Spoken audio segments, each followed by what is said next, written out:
Bismillahirrahmanirrahim. Assalamualaikum warahmatullahi wabarakatuh.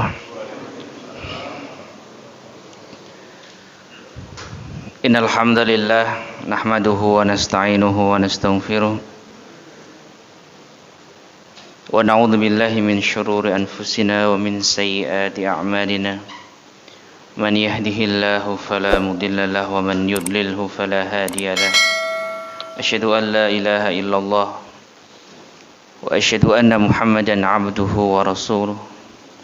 Allahumma salli wa sallim wa barik ala sayyidina Muhammadin wa ala alihi wa ashabihi ajma'in, amma ba'du.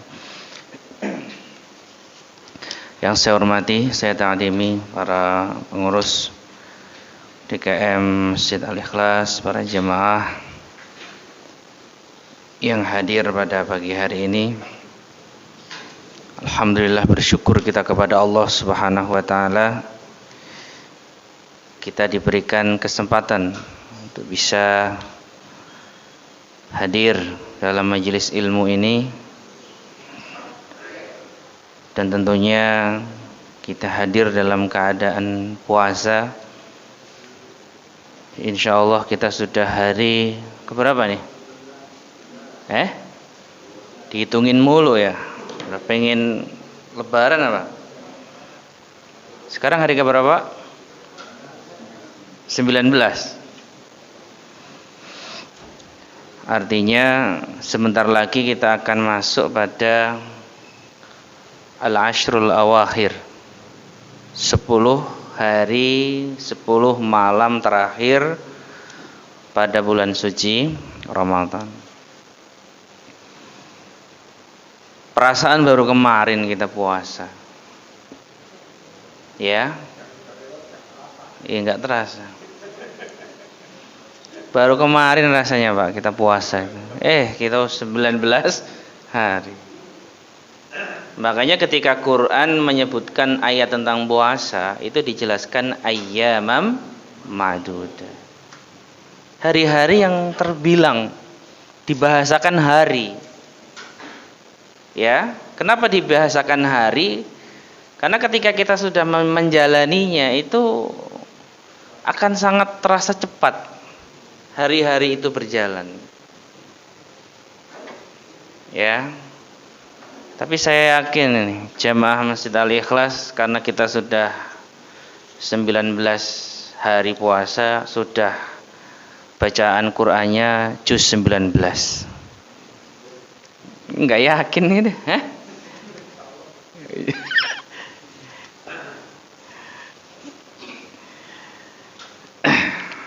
Baik, insya Allah kita hari ini akan meneruskan materi yang kemarin sudah kita bahas, yaitu tentang ikhtilaful ulama, perbedaan ulama fi ahkamis syiyam, ya, di dalam masalah hukum-hukum puasa.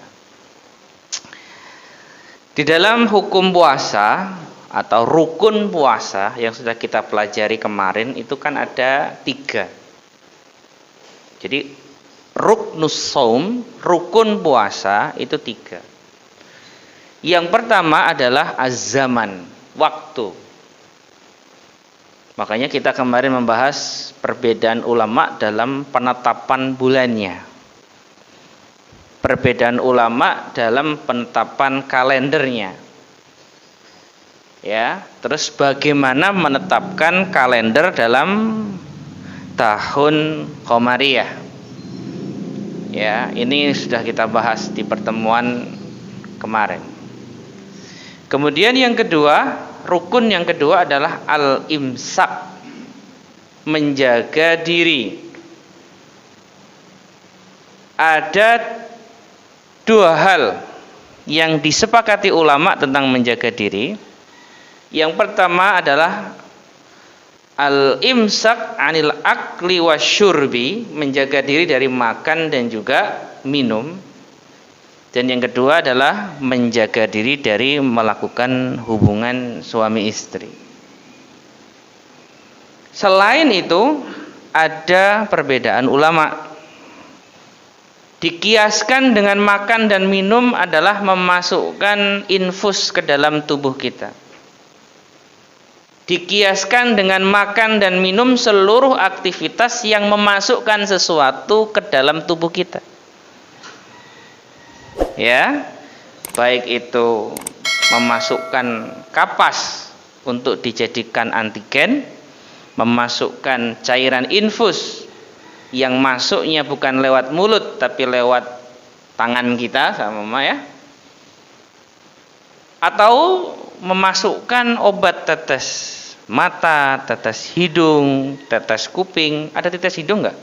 Oh ada ya, gurah ya.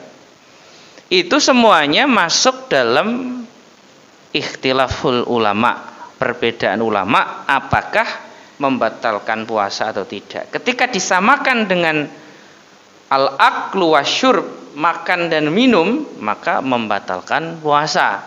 Tapi kalau tidak disamakan dengan dua hal itu, maka tidak membatalkan puasa. Kemudian yang ketiga, rukun yang ketiga adalah tentang masalah niat.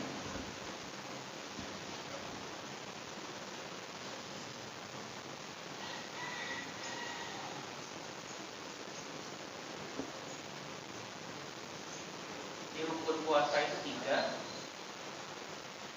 Yang pertama adalah zaman, waktu. Yang kedua adalah imsak, menjaga. Yang ketiga adalah niat.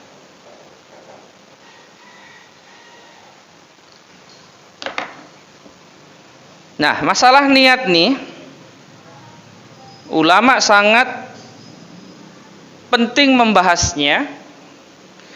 Ya, karena kenapa? Karena niat ini menurut mazhab jumhurul ulama, mazhab Imam Asy-Syafi'i rahimahullahu taala khususnya, ini menjadi syarat sahnya suatu ibadah. Rasulullah SAW mengatakan dalam hadis riwayatkan Imam Al-Bukhari dan Muslim, innamal a'malu binniyat.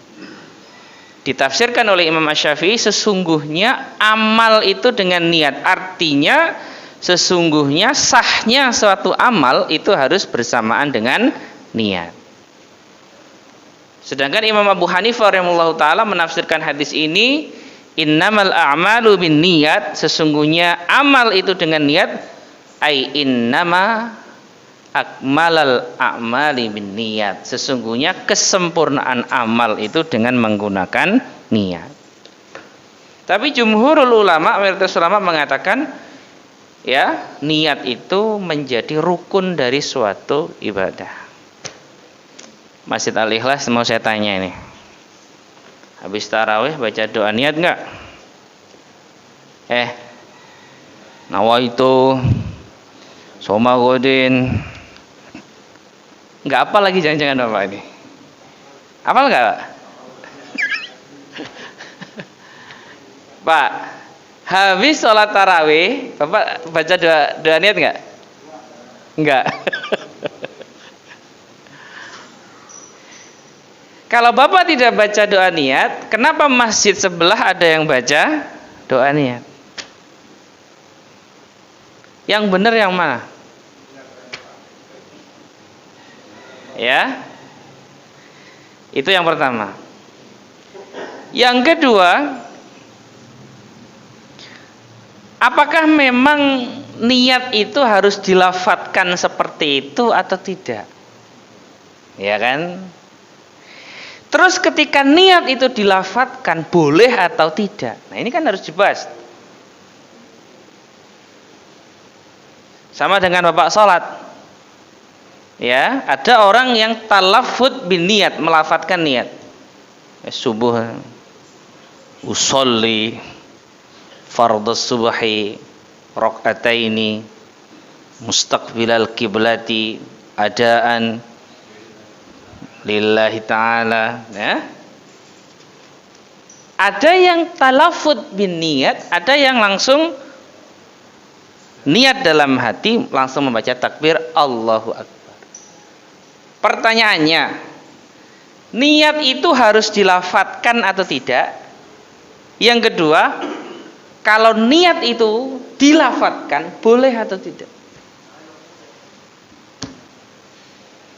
Ya, ini mau kita bahas nih tentang masalah niat.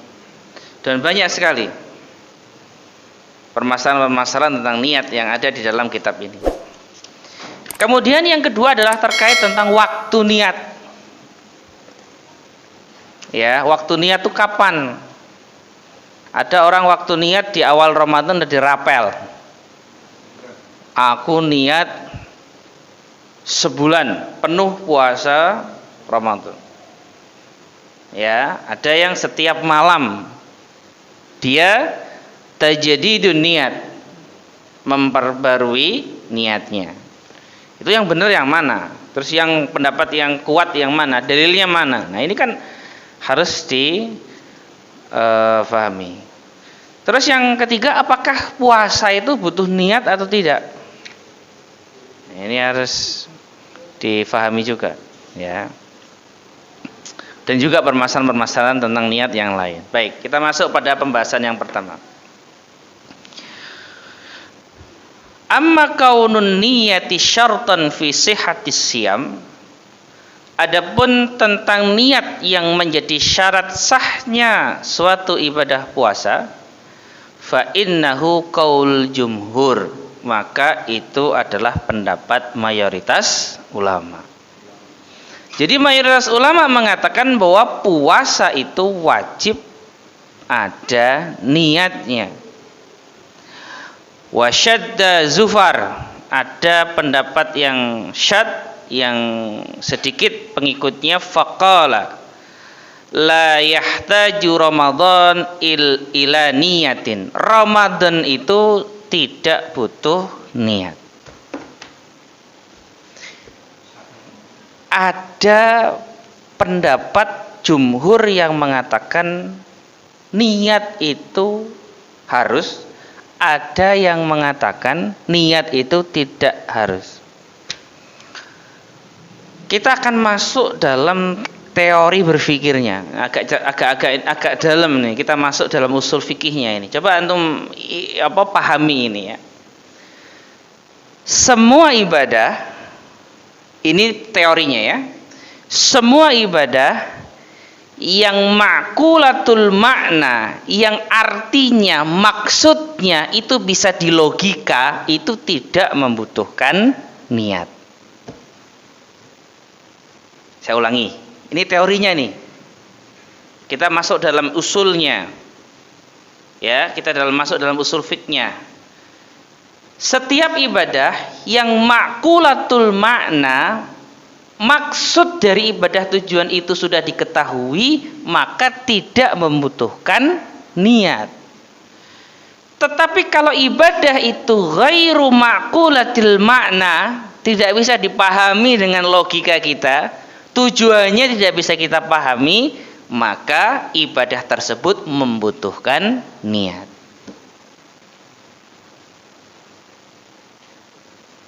Saya mau nanya nih, apa semua ibadah butuh niat, Pak? Apa semua ibadah butuh niat? Jawablah. Apa semua ibadah butuh niat? Butuh enggak? Yakin nih? Bapak pernah enggak waktu nyuci baju niat untuk menghilangkan najis? Terus kalau enggak niat menghilangkan najis, sah enggak itu cuci bajunya? Ibadah, Pak. Ibadah. Membersihkan najis, izalatun najis, termasuk syarat rukun dari sholat.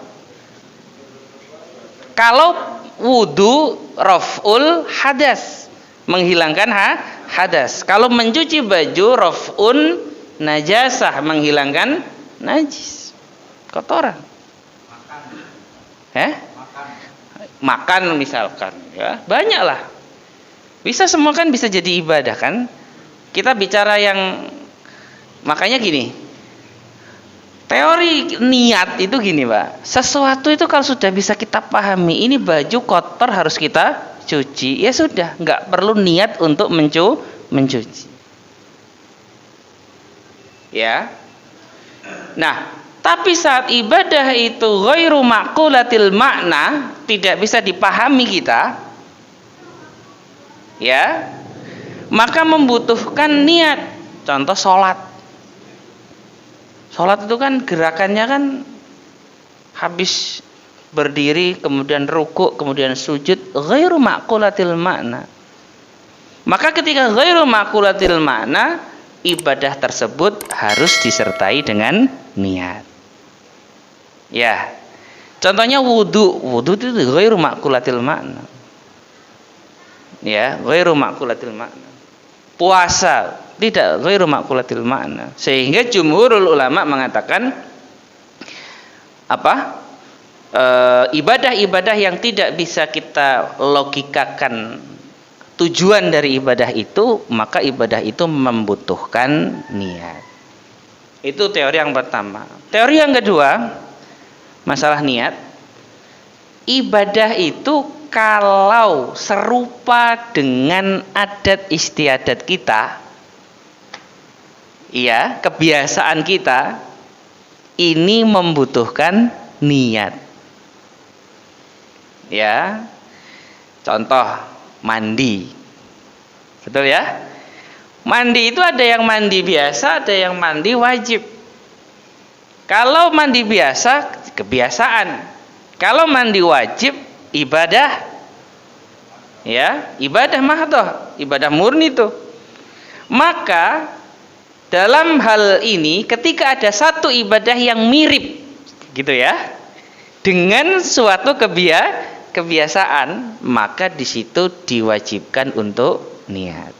Ala kulli hal, puasa itu jumhurul ulama mengatakan wajib niat. Tapi ketika kita memahami ini, ada yang mengatakan tidak wajib niat. Ini juga butuh juga kita pendapat ini, karena namanya orang sewaktu-waktu lupa. Ya, lupa antum. Cuma gini, saya itu ada yang aneh tentang masalah niat nih, Pak. Tolong ini Bapak pahami. Ada orang memahami niat itu harus dilafatkan. Kemudian ketika dia lupa untuk meniatkan dengan lafaz, langsung divonis dia nggak niat. Anak tuh kemarin ditanya oleh orang, Ustadz, saya habis tarawih biasanya niat, karena saya nggak tarawih saya lupa. Akhirnya saya kelupaan tuh Ustadz, nggak baca niat. Gimana hukum puasa saya? Apakah sah puasa saya atau tidak sah? Tapi saya malamnya sahur Ustadz. Tuh.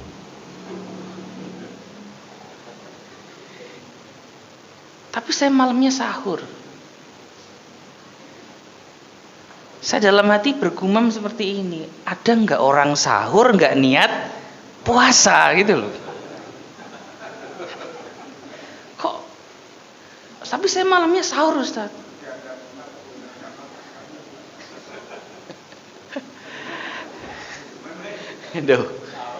Jadi dia sahur tapi nggak niat puasa.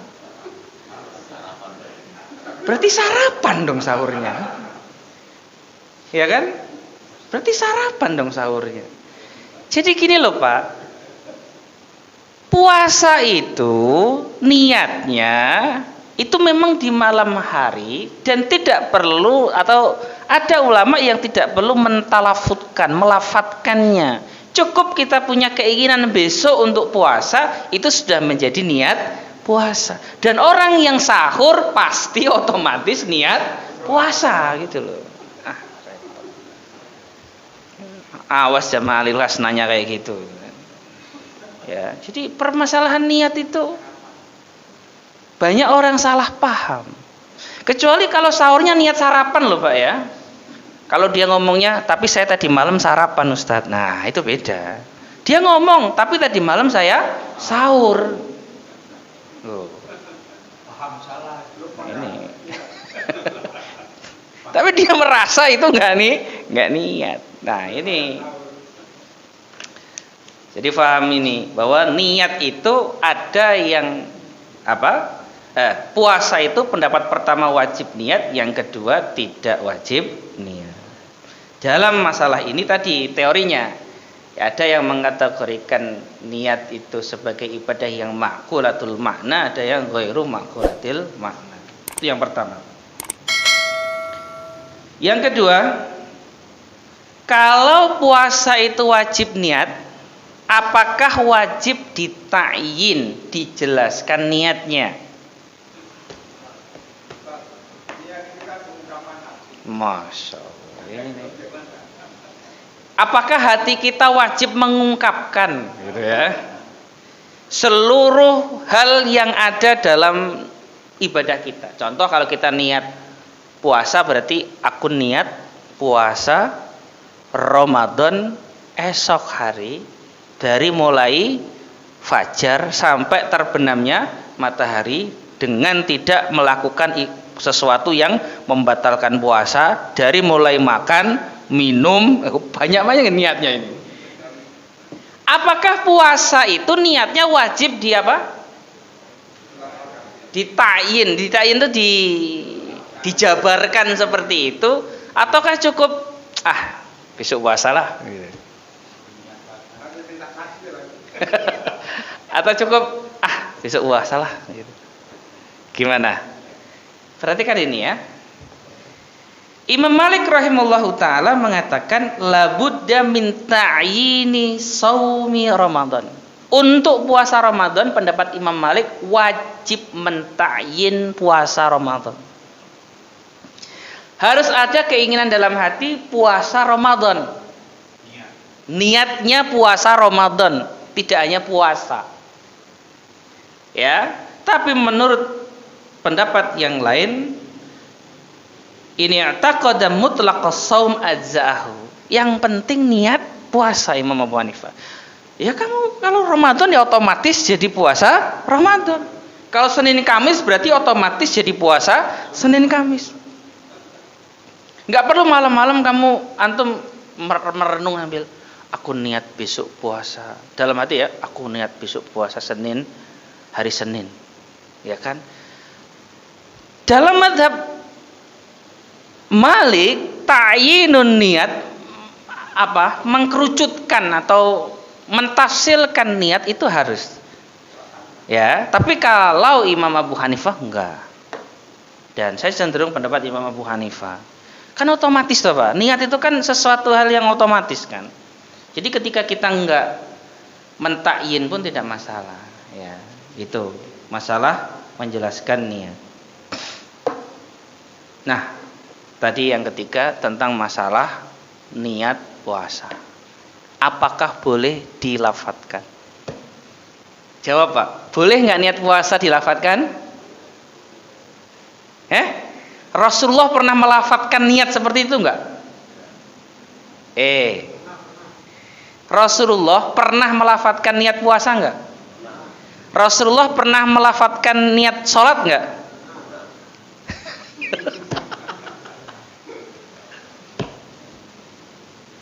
Coba, mana dalilnya kalau Rasulullah pernah melafadzkan sholat, mana dalilnya? Antum pernah saja ditanya dalilnya nggak ngerti nih, gimana nih?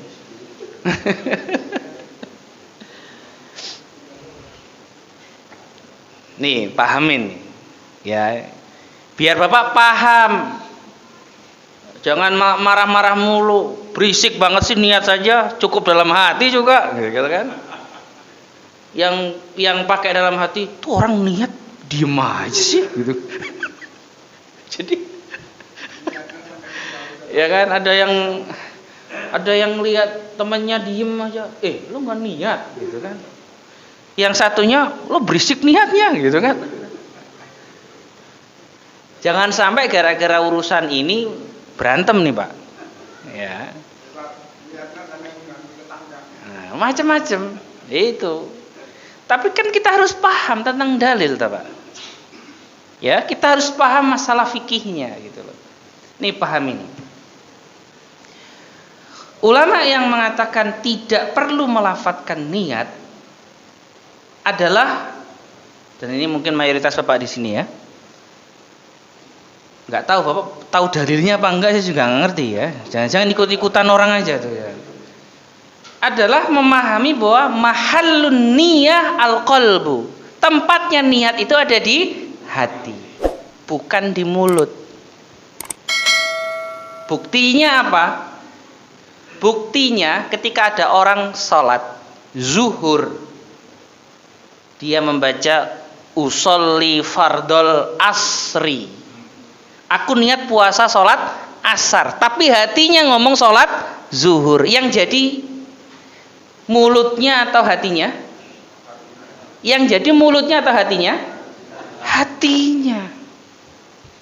Walaupun antum usolli fardhu subhi, tapi kalau hati antum zuhri, maka yang jadi adalah hati. Sehingga mahallun niat, tempat niat itu ada di hati, bukan di mulut. Buktinya apa? Saat terjadi ketidaksinkronan antara mulut dan hati, ini yang dibenarkan adalah hati seseorang. Sahkah sholatnya? Ya sah saja. Enggak ngomong juga sah kok. Ya, enggak ngomong usolli juga sah. Apa yang saya maksudkan gini loh Pak. Jadi pendapat ulama yang mengatakan niat niat puasa itu ada di dalam hati, ya, maka cukup bagi seseorang untuk meniatkan apa yang dia kerjakan dalam hati itu sudah sah. Itu dalil pertama. Dalilnya Bapak yang nggak pakai nawaitu soma godin. Yang kedua, Rasulullah Shallallahu Alaihi Wasallam tidak pernah melafatkan niat puasa, kecuali kalau antum tahu dalilnya silahkan kasih tahu ana. Saya tidak pernah menemukan itu.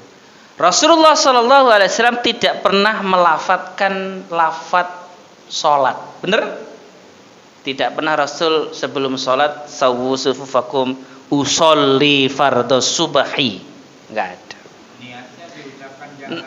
Nah, niatnya itu ada di dalam hati. Cukup di dalam hati.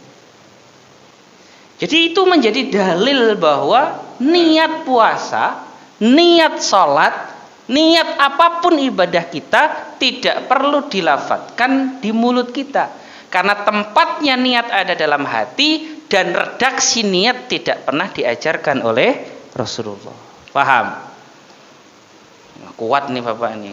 Pakai ini aja udah bisa mendebat masjid sebelah ini ya kan. Antum langsung bawa ilmu ini ke sebelah. Pengen ketemu saya sama ustadz sebelah tuh. Ya, kamu nggak ngerti niat itu dalam hati, kan?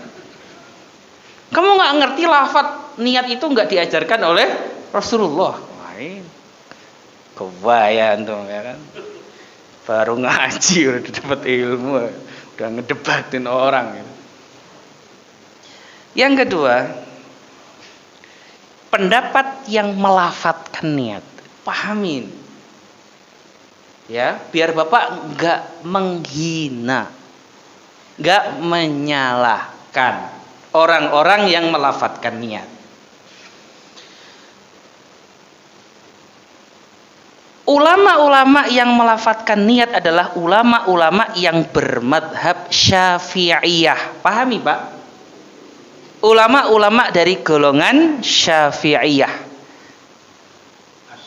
Bukan madhabnya Imam Syafi'i, tapi madhabnya adalah Syafi'iyah. Diambil dari pendapat pengikutnya Al-Imam Syafi'i. Bagaimana para ulama Syafi'iyah menjelaskan tentang talaffuz niat, melafatkan niat? Pahami. Ada satu ibadah yang dikerjakan oleh Rasulullah Shallallahu Alaihi Wasallam diriwayatkan dalam hadis yang sahih tentang masalah melafatkan niat. Apa ibadah itu? Ibadah apa Pak? Haji, masya Allah. Umroh dan haji adalah ibadah yang ketika Rasul melakukannya beliau talaffuz bin niat. saat beliau memakai kain ihram, beliau mengatakan labbaikallahu hajjan. Ketika beliau memakai ihram untuk umrah, labbaikallahu umratan. Maka ketika niat itu cukup dalam hati, kenapa Nabi Muhammad SAW melafadzkan niat itu ketika beliau mau haji? Nah, ketika antum bertanya lagi, Ustadz, itu kan haji, Ustadz, bukan puasa, bukan sholat. Nah, disinilah hukum qiyas itu dijalankan oleh ulama-ulama madhab Syafi'iyah. Jadi melafadzkan niat dalam masalah sholat, dalam masalah puasa, dalam masalah zakat. Zakat juga ada niatnya, Pak. Nawaitu an ukhrija. Hafal semua ini kan. Ya, nawaitu an ukhrija zakatal fitri li nafsi. Ya, ada itu. Atau li zaujati, ada yang li auladi, ya. Salat ada niatnya. Puasa ada niatnya. Zakat ada niatnya. Ya. Kenapa ibadah-ibadah itu ada niatnya? Dikiaskan dengan ibadah haji yang ketika Nabi Muhammad SAW melakukan ibadah itu, beliau melafatkan niatnya di lisannya. Itu yang pertama dalilnya. Ya. Jadi kalau Bapak bertanya gini, Ustadz, berarti orang yang niat puasa ada dalilnya? Ya, itu dalilnya. Dalilnya bukan dalil secara langsung, dalilnya adalah dalil qiyas, gitu loh, Pak. Fahami ini. Ya. Terus antum bisa mendebat lagi, Ustadz, beda antara puasa dengan haji, beda antara sholat dengan haji. Tuh, macam-macam lah antum debatnya, tetap bisa. Tetapi ketika kita fahami ini menjadi pengetahuan bagi kita, gitu loh, bahwa orang-orang yang at-talaffuz bin niat, melafatkan niat, itu dalilnya itu. Terserah antum mau apa? Taslim, mau setuju dengan dalil itu atau tidak, ya terserah Bapak, gitu. Ya. Saya pernah baca kitab Riyadhus Shalihin, syarahnya Riyadhus Shalihin yang disyarahi oleh Syekh Shalih Al-Utsaimin, ya, antum bisa baca. Di kitab itu beliau sama sekali tidak setuju dengan pendapat ini, bahkan beliau membantah dengan bantahan yang sangat banyak. Tapi inilah yang dipakai hujah oleh madhab Syafi'iyah. Itu yang pertama. Jadi niat itu boleh dilafatkan.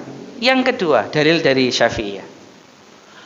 Niat itu boleh dilafatkan karena apa? Karena untuk apa? Menguatkan hati, meyakinkan hati. Ya. Artinya bagaimana? Sesuatu yang kita lafadzkan ini akan sangat lebih mudah menyentuh hati kita dari sesuatu yang tidak kita lafadzkan.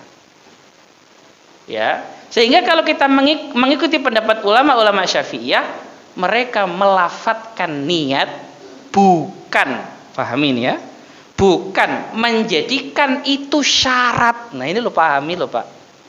Ini pun orang-orang yang melafadzkan niat itu memahaminya kayak orang tadi.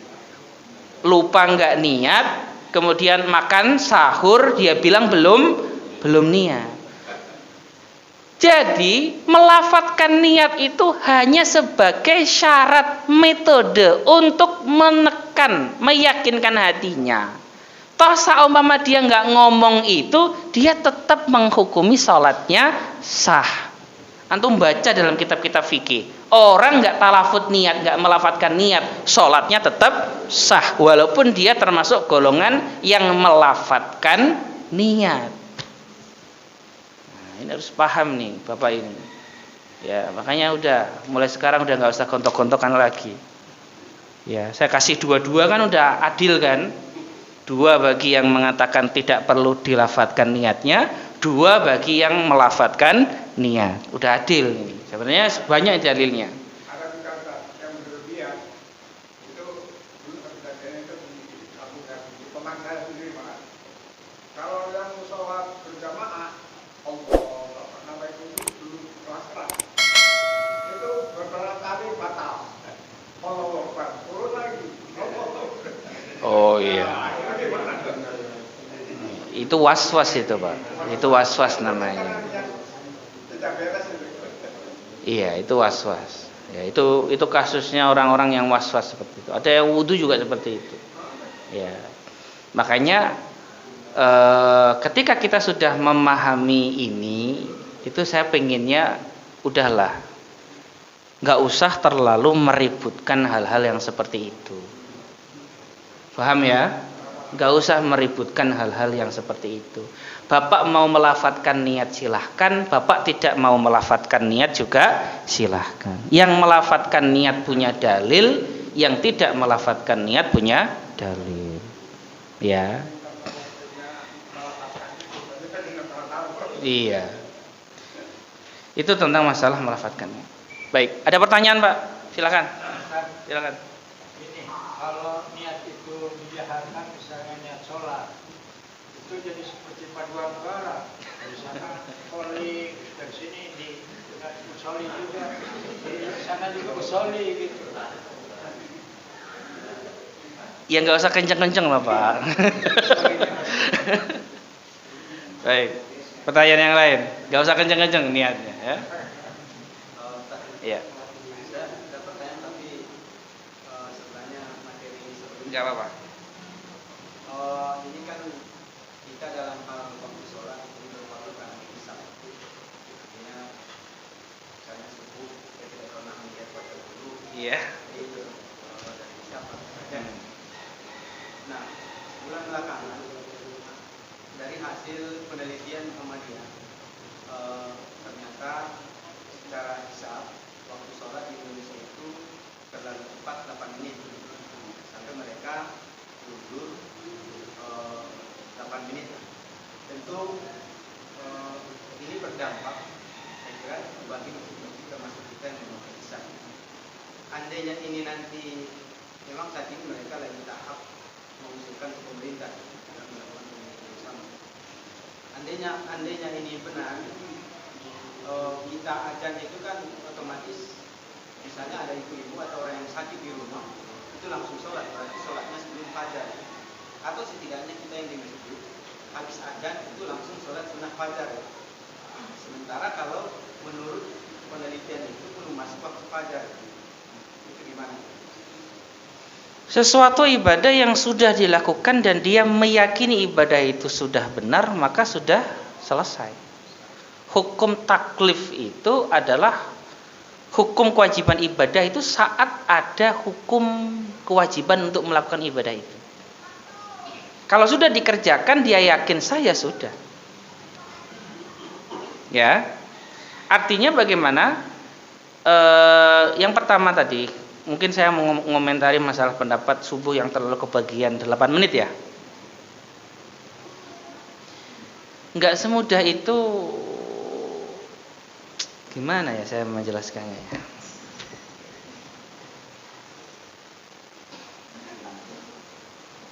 Ini apa, Pak?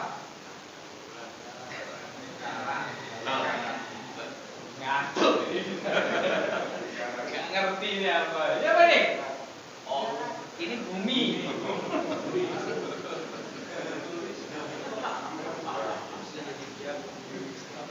Ini siapa ini? Ini Bapak nih, bumi. Maaf. Lihat nih ya. Ketika orang melihat ufuk, ini timur apa barat? Ini barat. Timur berarti. Makanya timur. Ketika orang melihat ufuk timur, kita lihat ke ufuk timur tuh, ya, tempat munculnya matahari. Nah, perhatikan nih. Ketika matahari di sini, berarti belum keluar ke ufuk. Di sini ada awan, Kena sinarnya matahari di sini. Bapak di sini ngelihat yang namanya fajar. Paham ya? Nah, derajat matahari naiknya ke sini. Derajat matahari naiknya ke sini. Ya, itu sudah disepakati oleh pemerintah. Derajatnya berapa? Di ketinggian berapa? Ya, matahari ini ketika sudah sampai di derajatnya otomatis sudah masuk waktu subuh. Walaupun ini dalam keadaan mendung dan fajarnya tidak terlihat karena sudah pakai jam. Paham Bapak ini? Kalau nggak kayak gini nggak paham Bapak. Jadi ketika matahari di sini, awannya di sini, ya. Derajatnya matahari, jadi ini kan dihitung derajatnya 1, 2, 3, 4, 5, 6 ini ada derajatnya terus. Ada berapa derajat? Sudah ada berapa derajat? Ya. Tak saya jelasin terlalu dalam, apa malah mumet ya kan? Pokoknya kayak gini aja. Ketika matahari sudah sekian derajat di bawah ufuk, maka sudah langsung masuk waktu sholat subuh. Walaupun fajarnya ini belum terbit. Ya, hisab ini mau merubah ini, mau merubah derajatnya. Dianggap matahari masih terlalu di bawah, kurang naik 8 menit ya, 8 menit. Ya.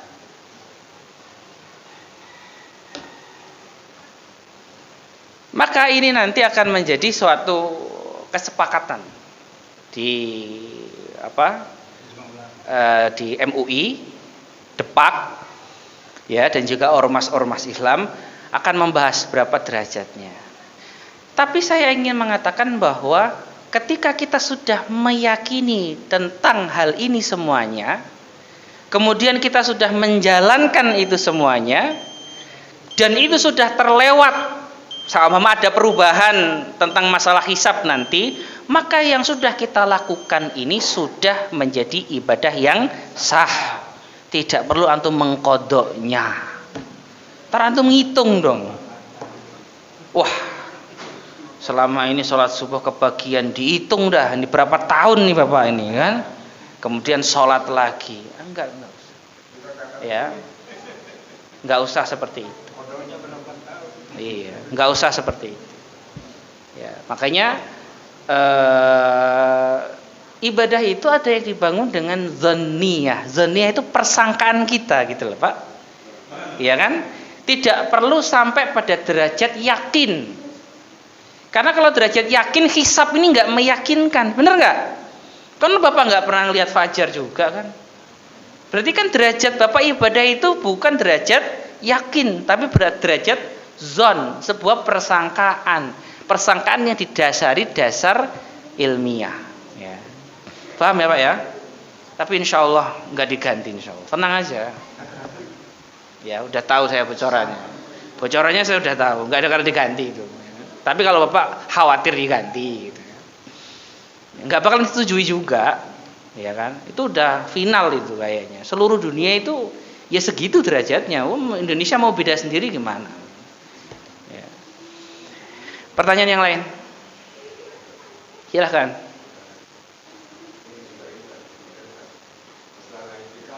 Oh iya, penting nih ya. Iktikaf itu ibadah yang seyogyanya dilakukan. Nabi Muhammad SAW ketika masuk 10 malam yang terakhir itu beliau iktikaf. Perhatikan, iktikaf itu sebenarnya adalah berdiam di masjid, tidak keluar dari masjid kecuali ada uzur. Paham Pak? Ya. Jadi jangan iktikaf kongko-kongko di warung. Iktikaf apa? Naik motor ngabuburit cari bukaan. Iktikaf. Ya kan, ketika ditanya, kamu antum katanya udah daftar iktikaf di Masjid Al-Ikhlas. Iya. Loh, kok di sini malam doang? Nah, ini. Iktikaf itu tidak malam saja. Iktikaf itu adalah siang dan malam, tidak keluar dari masjid kecuali dalam keadaan darurat. Ya. Dan Nabi Muhammad SAW beriktikaf benar-benar tidak keluar masjid di 10 hari yang terakhir. Ya, di hari beliau wafat, di tahun beliau wafat, beliau iktikaf mulai 10 hari yang tengah dan 10 hari yang terakhir, berarti 20 hari. Beliau tidak keluar masjid. Ya. Makanya kalau Bapak nanya tadi iktikaf itu seperti apa? Iktikaf seperti itu. Makanya bawa koper ya. Bawa kompor. Kayak orang camping. Enggak usah seperti itulah, ya kan. Bawa ganti baju beberapa saja. Nanti kalau kotor kan bisa dicuci di rumah, kemudian dibawa balik lagi dan seterusnya. Makanan juga kita sudah disiapkan, Pak ya? Disiapkan. Oh, sudah disiapkan, enak. Ya, makin nggak ada alasan Bapak buat keluar masjid kan? Nah, itu iktikaf seperti itu. Nah, ketika dia tidak mampu, Bapak belum dapat cuti, harus tetap kerja, maka seseorang boleh niat beriktikaf di malam hari saja, separuh malam saja. Gak sanggup juga, boleh iktikafnya cuma di waktu sholat tarawih saja. Pokoknya ada potongan malam di mana dia berdiam di masjid. Tapi kalau Bapak tanya iktikaf yang sebenarnya, ini kan Bapak nanya iktikaf yang sebenarnya, itu adalah kita diam di masjid, tidak keluar dari masjid kecuali ada dalam keadaan terpaksa. Ya, 100% di masjid. Makanya saya doakan Bapak bisa iktikaf di Masjidil Haram. Amin. Tapi iktikaf di Al-Ikhlas dulu. Kewaya mau iktikaf, saya mau iktikaf di sana. Orang masjid pinggir rumahmu aja nggak pernah kamu iktikafin. Nah di sana antum nggak biasa iktikaf di masjid terus, bosen. Ah hotel lah hotel, ya kan?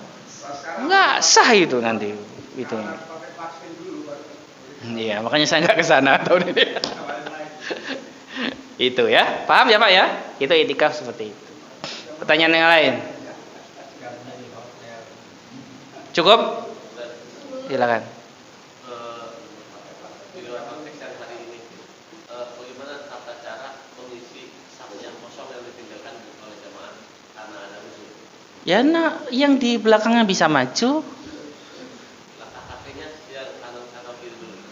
Oh, ini nggak ada itu. Yang penting nggak kepala antum dulu aja, ya kan? Nggak ada itu. Ya, nggak ada tata cara seperti itu. Ada pertanyaan lucu juga itu. Terus kalau sujud gimana Ustadz? Ngerangkak kayak orang gini. Ya nanti kalau nunggu berdiri lah Pak. Ada aja Bapak itu. Ustadz kalau sujud dia batal terus dia pergi gimana? Gini. Enggak, tetap nunggu berdiri Bapak baru maju. Paham ya? Dan itu tidak masalah. Sebenarnya sebenarnya kan 10 hari kan. Nanti begitu di pertengahan atau 3 hari atau 4 hari kondisinya nggak kuat. Itu cerai.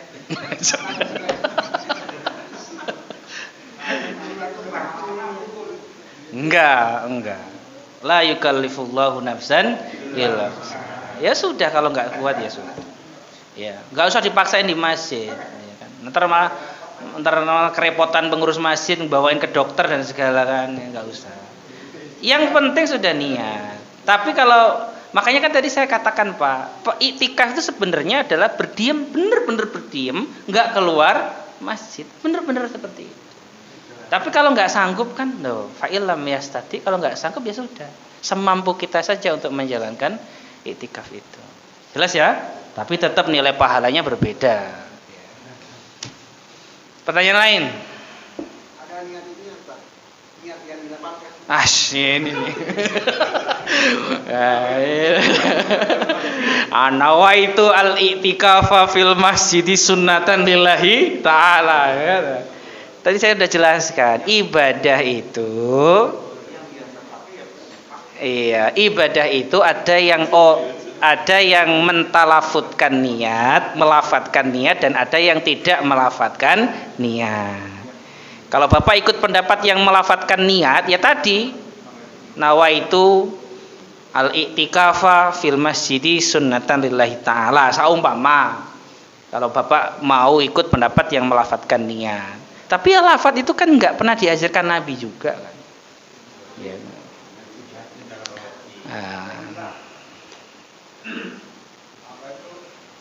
Lailatul Qadar itu turunnya siang hari apa malam hari? Kalau Naharul Qadri ya siang Qadar, kalau Lailatul Qadri ya malam. Namanya aja Lailatul loh. Masa Lailatul siang? Apa ada aja sih? Ini efek ngantuk nih sebenarnya nih. Biar jamaah pada nggak ngantuk, nih pertanyaannya ada aja. Ya. Jangan-jangan cadangan makannya udah mulai habis, puasa terakhir nih, makanya udah agak mulai gimana gitu. Udah cukup ya? Enggak jelas pertanyaannya, saya tutup aja. Kafaratul majlis. Subhanallah. Assalamualaikum warahmatullahi wabarakatuh.